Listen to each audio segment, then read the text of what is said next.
The best definition of leadership. What is leadership? It's a choice.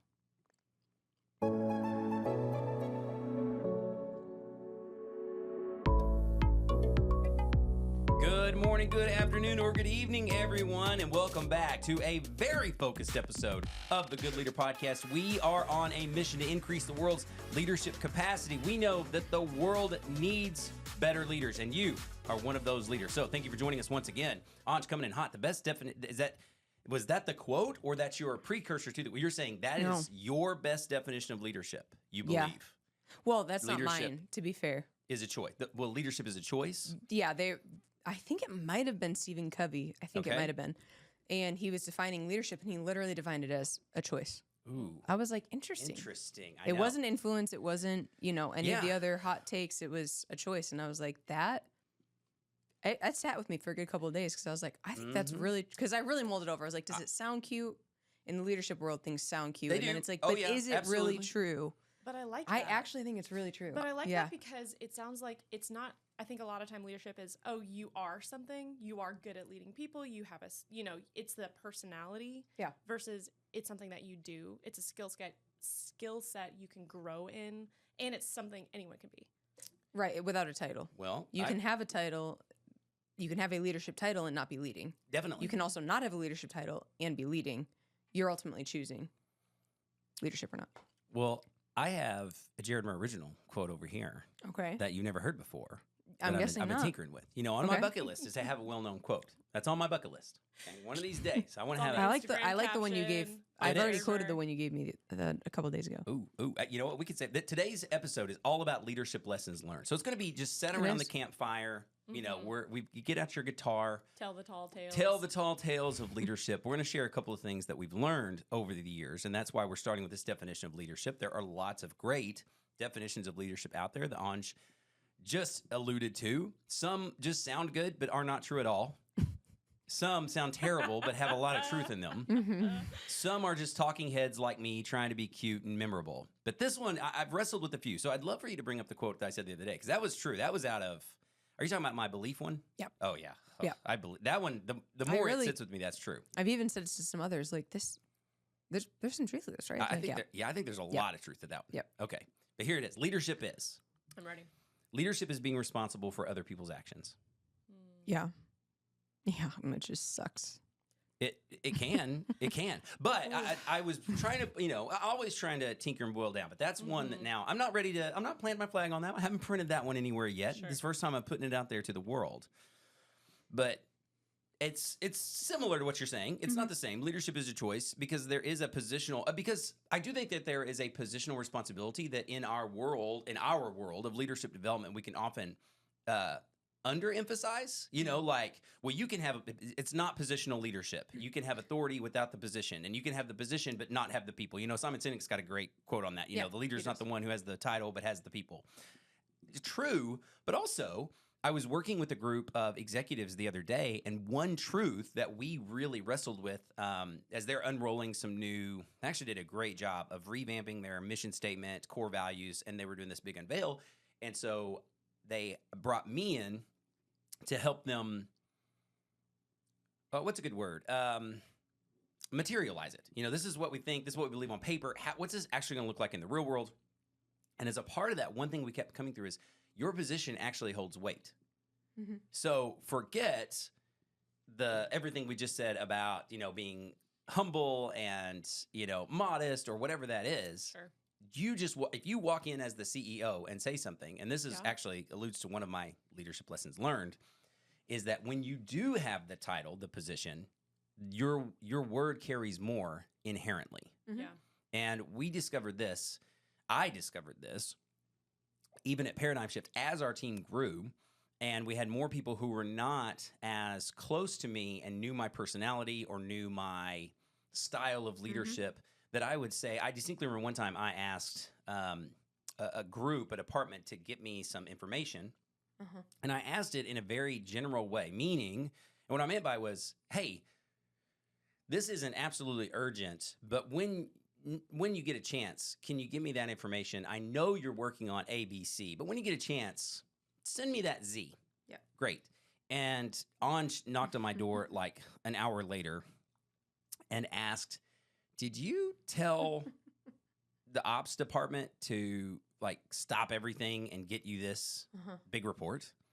And I said, I didn't say stop everything. I said, I did ask them for this information, when they can get to it. I don't need it today. Sure. I think I even think I said, I don't need it today.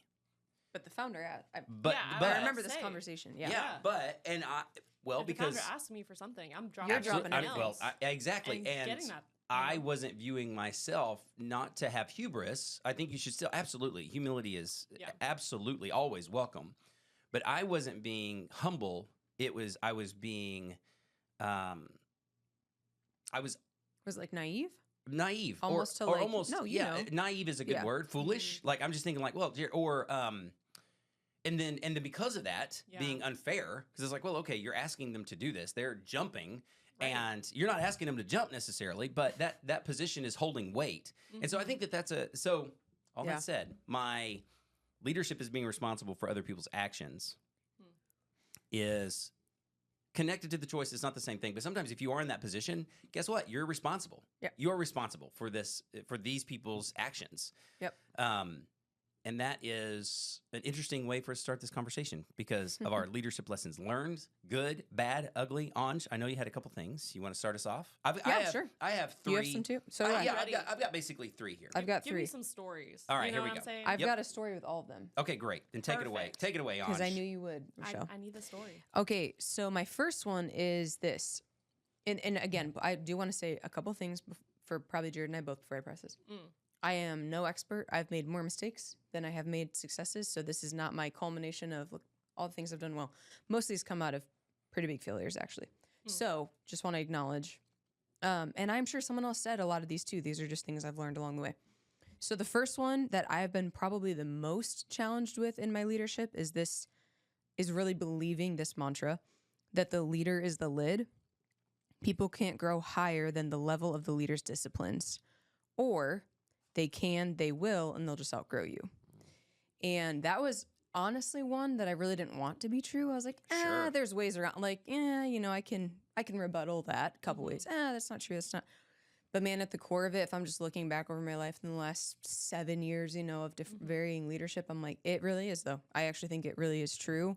I think that's something that you hold as a weight, and maybe this is more for positional leadership. So if you're more so leading as a choice and you're on a team and you're a good team leader. I don't know that this sits the same, but when I'm saying like you are a positionally based leader, I definitely think there is a bit of a weight, like you are the lid. They cannot really grow past you, or they will, and they will outgrow you. I remember specifically doing, this was probably a year. I need a story. Yeah, this was probably a year ago now. And I was challenged by it, so I brought it to my team. But there was this activity I was doing with them, and it was similar to that avatar activity we've done before, Jerrod. But we're essentially crafting like our ideal employee, right? So this is the director team that I was leading at the time, leadership team. Not an ideal customer persona, but not an ideal customer, an ideal employee. Correct. Okay. Yes. Right. And man, they were lit up because they love this stuff. They're like, she's going to be this and this. She's going to be girl boss. She's going to be, especially for the one who said it, I was like, okay. In my head, I was like, you ready to lead girl boss? Like, I'd like to see that actually. She would have killed it. But I don't think it would have been all butterflies. Yeah. So anyway, we're doing this. We're going back and forth. And then I have them rate them, right? So, so on a scale of 1 to 10, what level would you rate this employee at? A lot of them were saying like 8, 9. Some were very optimistic saying 10. And I said, okay, I had done an activity before that where they rated some things about themselves. So I was like, this is going to be a self-awareness lesson for all of us. I'm not even going to have us answer out loud. But look at that person on your paper who's the 9, who's the 8, who's the 10. Are you ready to lead them? Like, do you have what you need in your tool belt? Are you building the healthy disciplines? Are you building the even lifestyles in and outside of work? Are you ready to make the hard decisions? Are you ready to have the hard conversation? Are you ready to lead that 9.5 girl boss that you just brought in who came from Apple? Because I had them go deep in this. Yeah, where did they come from? They named the person. We did. We named them. We named them. They were coming from Apple. One came from Google. I'm like, great. Wow. Are you ready to lead that employee who just came from Pulled Google. the old switcheroo on them. I did, yeah. I was like, because I was being really honest, but it's like, I'm not. I'm like, half the time, I'm not sure. Yeah. I'm not sure how I'm leading you guys. And you guys are very good employees, very good leaders. And I'm challenged by that. But man, I've learned you all are going to have a really hard time growing if I'm not. And I don't mean growing like revenue wise. I mean, really taking healthy steps to be an accountable leader. And you're not going to do that if I'm not. And so that was one of in the moment, I'm facilitating it to them, but I was the most challenged to myself. Like, gosh, I don't know if I'm ready to lead that 9.5 person out of Google. I want to say I am, but I had some real self-check moments of like, I think there's a couple areas of my leadership where I'm not, And so that is where that principle really resonated with me. And I was like, I think that I really do believe it to be, if not all the way true, at least 80% of truth to it. Yeah. Oh, that's good stuff. Wow. Great lesson. That's a big one. Overarching. I don't know how many. I said that I had 3. I've actually got like 75. So, well, so do I. So I we're really not had going to to nail have. mine We might down. even do like 2 parts to this. I had to nail mine down. I'm curious. I'm curious of where we go with this. I'll give you a couple of mine. Yeah, give us your top 3. Here's my top one. Yeah, my top one is kind of 3 in 1. Actually, here you go. How dare you? Wow. Well, I'm going to go through my Your next 2 then. business. No. It's because it's your business is not a family, a charity, or a social club. No, I agree. Yeah. Now, that's a good one. It's a business. It's a business. Now, for those of you listening, I think you may hear that and immediately say, duh, that is obvious. Absolutely. That's one faction. I think there's another faction listening, and this is especially true for small business owners. You listeners out there who are the side hustlers, you want to grow a business, you're trying to start something, you're seeing a modicum of success. And it's also true for those people who I'll just stand on my pulpit for a second, okay? For you Christian leaders out there. I think this is pretty tough for those leaders who are trying to, like, I have a couple of great contacts who do a great job of having faith in business and that sort of ideology. And I agree. We're actually going to talk about being your authentic self in the next couple of episodes.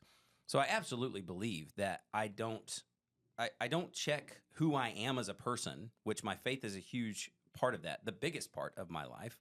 I don't check that at the door. But I also have learned, the leadership lesson is that I do not have to feel guilty for operating my business as a business, not a family, a charity, or a social club. And you may feel more impetus depending on your leadership style, your management style with either one of those phrases. It's 3 in 1 because I'm giving you those 3 on purpose. I started to say it's a business, but some people think it's a family and feel this, we want to have this community and be there for each other. Great. Nope, I don't fire my daughters, but I can fire employees. That distinction alone. Right. And conversely, and really this is a whole nother leadership lesson, but Whoa. sorry, I know. Yeah, Whoa. I know. Sorry. Okay, I'll stick with the one. 2 Okay. more here. All right. Okay. 75 leadership I lessons said for it you was. in 35 minutes. All right. No. But I got a couple stories. Okay, so the story, I need a story. it's not a family. Give me an example. Well, a few years ago, we were, and because I do believe that just as a human, you should be a giver. I just believe that as humans. You should be givers, not takers. Once again, being a person of Christian faith, I highly believe in giving. Great. So a few years ago, we were, and I will give ourselves at the time kind of a half pass because we were living in the COVID era, and that really threw a lot of things to deal with. There was a lot of dynamics at play. Yes. Okay. So yes, a lot of stuff. Yeah. Now, but we may have made the same poor decision either way because we started an initiative called PS Gives. Now, in theory, it's a fine thing. That PS Gives, this is going to be an area where we can develop leaders for nonprofits. Maybe if we hey, you can't afford to hire us, but we want to give this training to you. Maybe you are a nonprofit, or you're a small entity that can't afford it. We're gonna have some PS give element. I'm waiting for the but. I'm getting there. I'm like this sounds great. Well, I just want to know. Here's another leadership set. Most poor decisions look good at 1st. Ooh, there you go. Yeah, you don't go into it thinking, man, this is gonna backfire. Nope, you don't. You don't like that at all. No, most bad decisions look really good at first. You wouldn't make it if it's a bad. Hey, this is gonna fall apart and blow up in your face. Oh, let's do it anyway. It's going to take me to my second. That's not how, but so this decision looked good. What I just said still sounds good. Yeah. That still sounds great. Sure. So we had for our summer program, our summer staffers, they are all here. They're not traveling because of COVID, but we're doing a zillion online events. We're doing Zoom calls. Long story short, we had these different committees that these individuals, these summer staffers are on, which even that was a good program because it gave them a chance to learn. Like, are you interested in sales?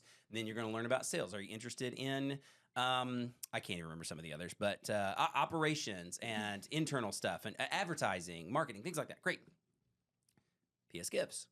Excellent. PS Gives, which once again started out as this like, hey, this will be kind of a way for us to do a couple things. And there were a couple of times events like we wanted to sponsor, like that I guess fell under marketing, but it was more like we're just helping them out. We're just showing up. We're having a booth. We're putting together a parade. Yeah, we're just being good community members there. Right. Give back. Give back. Great. Well, the first about a week into summer, I had this young man ask me if he could interview me, this summer staffer, and I was like, sure. I'm trying to be a good boss. I'm here. This is COVID. This is crazy. He sits down. I was like, well, I need to interview for PS Gives. Great. Sure. This is wonderful. So he said, now I'm thinking he's going to, like, this is a strategy session. I've been in charge of a project. I want to make sure that we are aligned in your mission, what you want for PS Gives. Great. First question was kind of like, when did you know what you wanted to do? Okay. All right. Okay. A little off the wall, but okay. Second question was like, what is a fear that you've overcome? Okay. And I was like, okay, this is kind of weird. He's literally interviewing me. And I'm like, okay. And I'm like, hey, what's, We're writing a special. Well, then he's like, what do you see in me? This thing. Oh, I'm like, okay. So, okay. I don't know you that well, but okay. Here's what about 10 minutes in, I'm in the middle of like a therapy session for this young man. Yeah. No, and I'm like, hey, I'm pause. What's the end goal? What do we want to What do we want to accomplish? What's happening here in this? From this? I just want to use our time wisely. So I want to answer your questions and he said, well, our first objective with our PS Gives committee is we're supposed to find out what we want to do. And I was unsure, and they recommended talking to you. I was like, oh, what do you mean? What do you want to do? Well, we're all picking a summer project. Okay, for PS Gives. Fast forward, a few weeks later, I walk in, and another young man is building, like literally, I walk in to our kind of development warehouse area, and he's got 2x4s, 4x4s. He is building this like contraption. Great. I said, what you building? I was like, he's building a treehouse. What you building, Biscuit? And he said, that was his nickname. Yeah. It was a great nickname. One of the greatest nicknames I've ever come up with. Biscuit was a great nickname. So what you building there, Biscuit? I'm building this really cool food pantry. Shelving. Oh. Food pantry shelving. Perfect.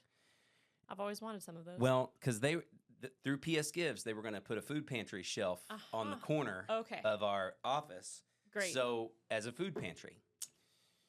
That was where I drew the line. I said, nope, wow, we have really gone off track.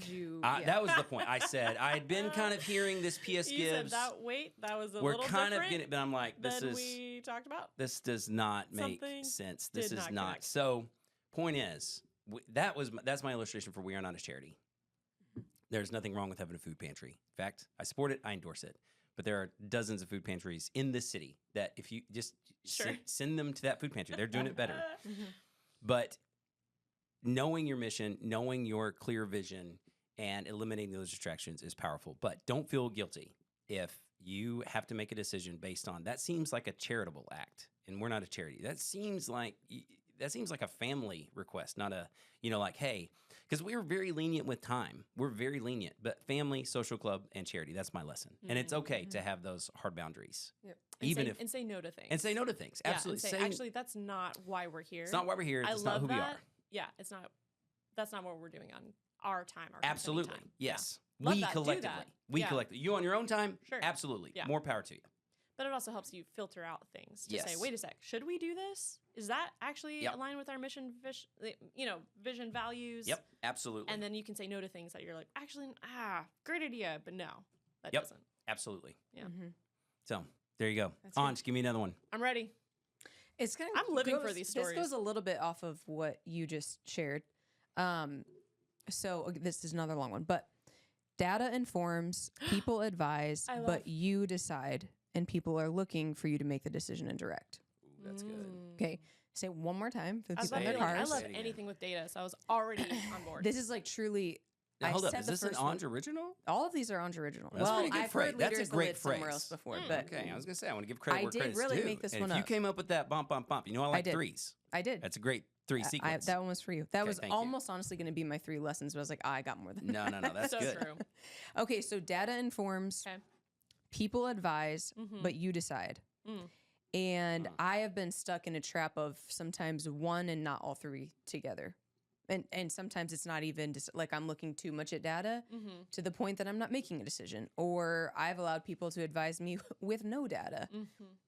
Come to find out. And now I am deciding and it's the wrong decision. Or I am just shooting my shot. I am aiming, firing, going without the people and without the data. Like I have been in the trap of all 3. Yes. Sometimes 2 out of 3.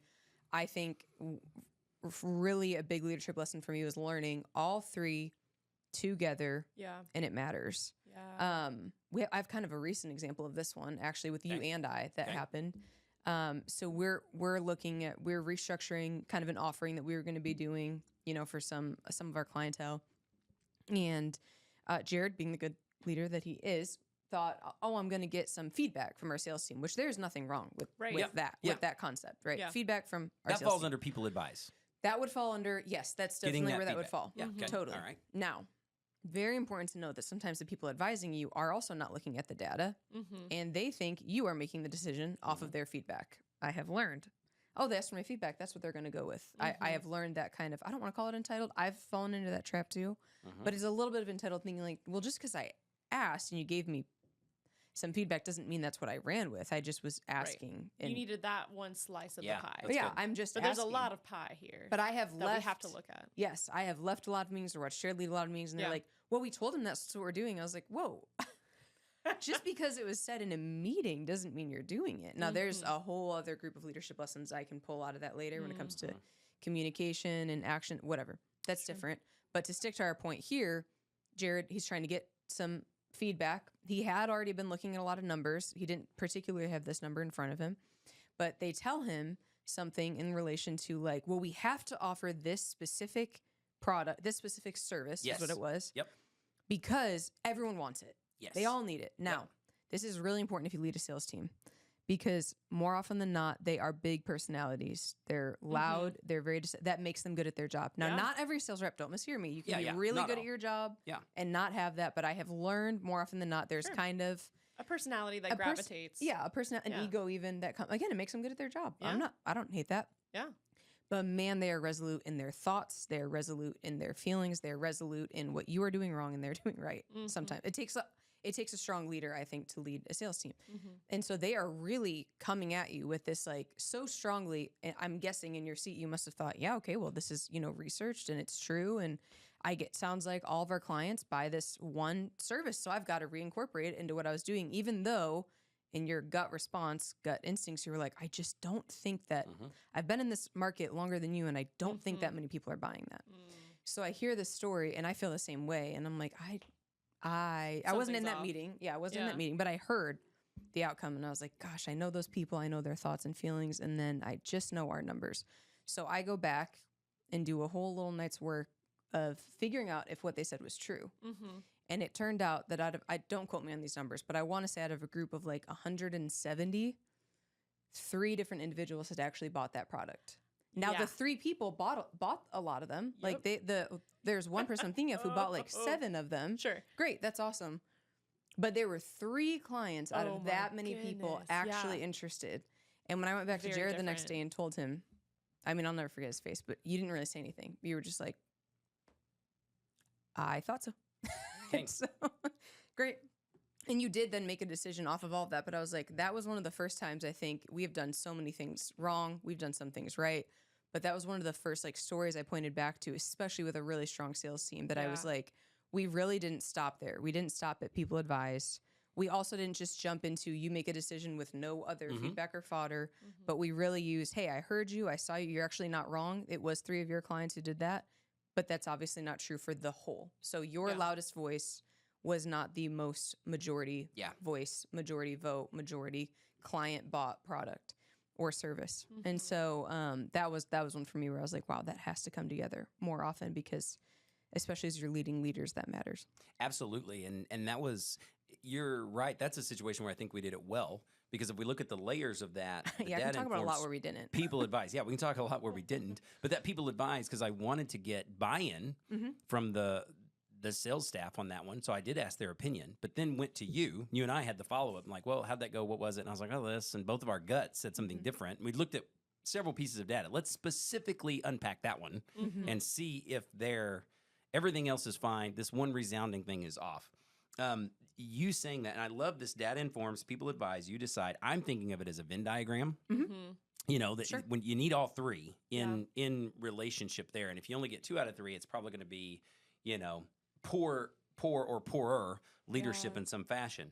And so for me, it's interesting because you could do an entire exercise on your leadership style and which one are you weakest in, which one do you need to grow in, those sorts of things.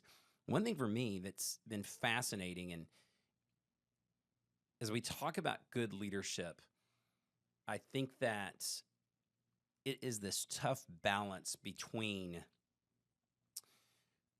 being authoritative and making decisions and then being collaborative and hearing opinions. That is a tough tension. Yeah. A friend of mine recently used, and this was helpful to me, a friend of mine used this phrase. He said, well, I'm definitely a benevolent dictator.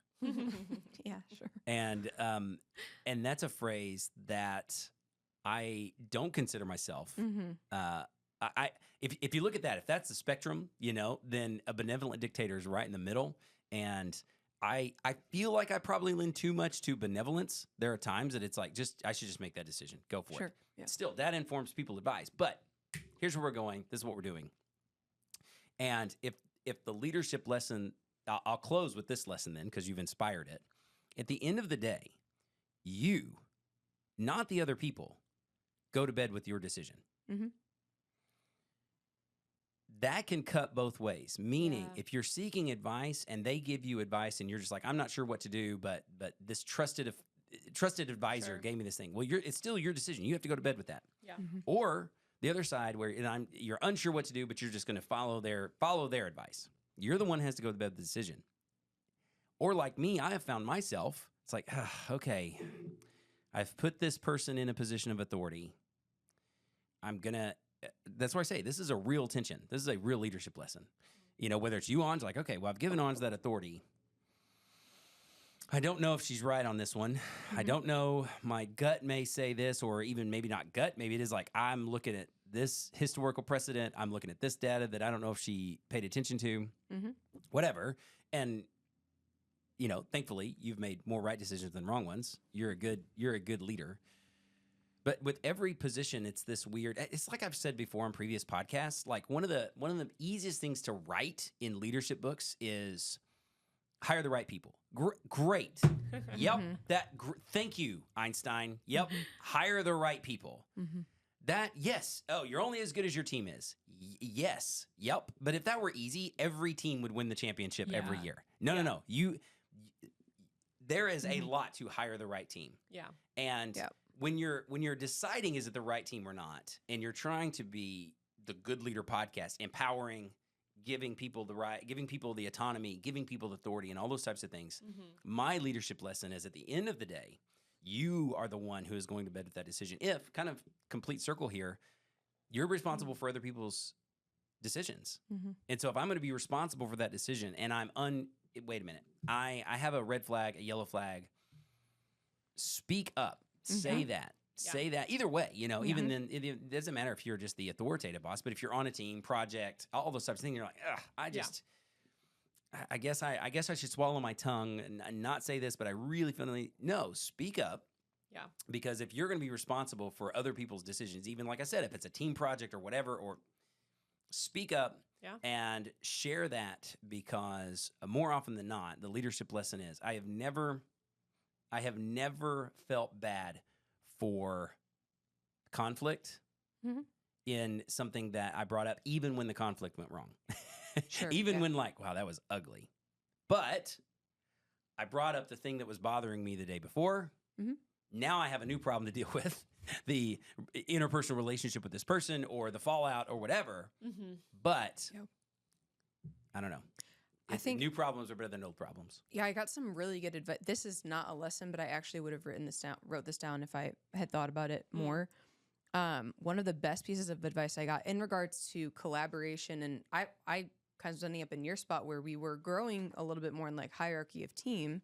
We had a couple levels, and there were things I was even like in sales teams and stuff, and I was like, okay, I mean, I don't want to undermine her, but I don't. Love that, but maybe Sherry talked to him about that, and I don't want to feel like they have 3 bosses. Yeah. So, and then you're involved, so I'm like, I'm not gonna interfere, but I don't think this is being, all the same things that you've said.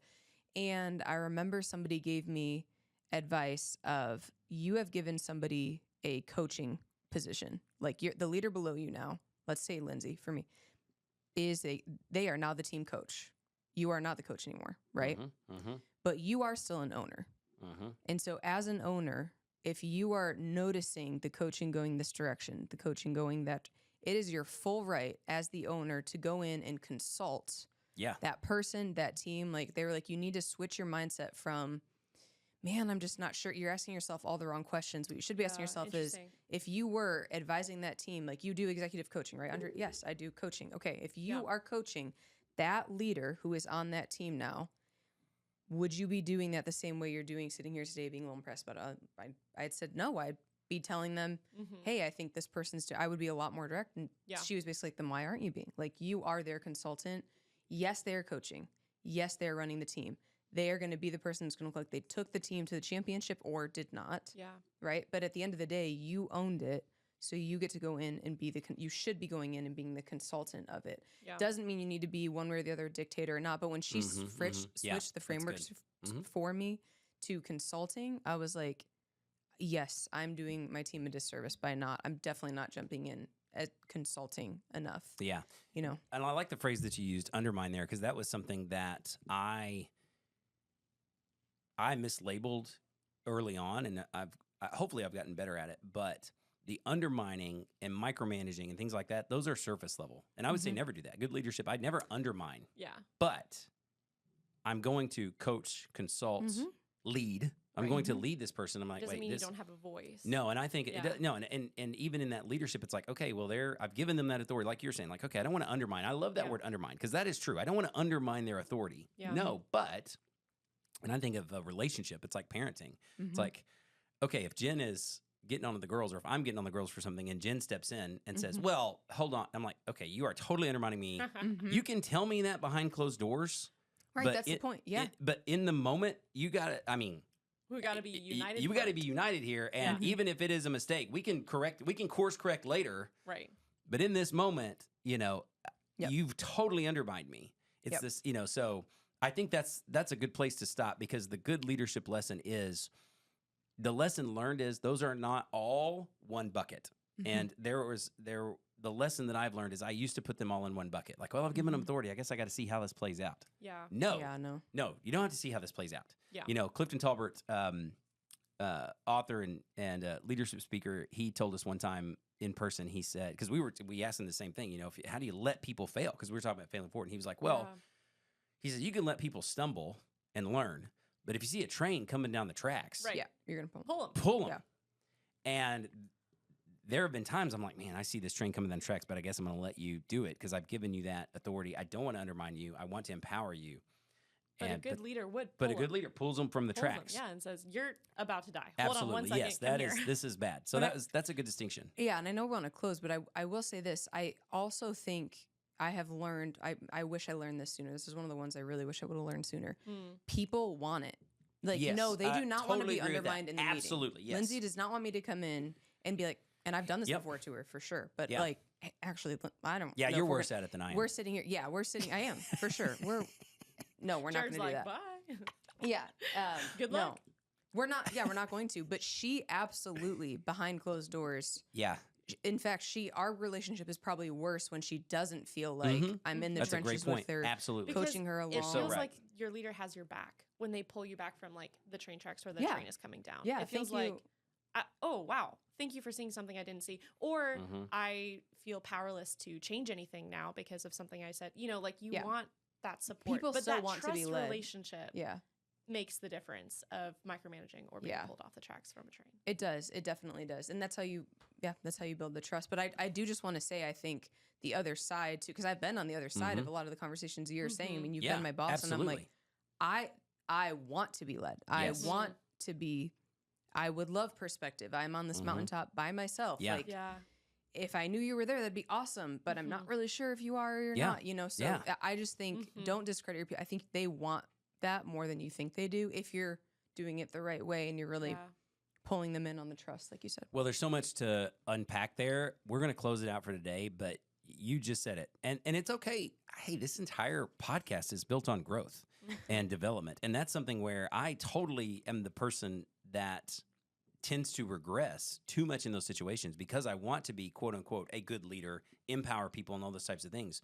But people want to be led. People want the help, assistance, guidance, all of those types of things. So Anj dropping dimes today. Data informs, people advise, you decide. People are looking to you. We started this podcast by saying that the world needs better leaders, and you are one of them. So seek the advice, get the data, but ultimately you decide. So go out there and be a good leader.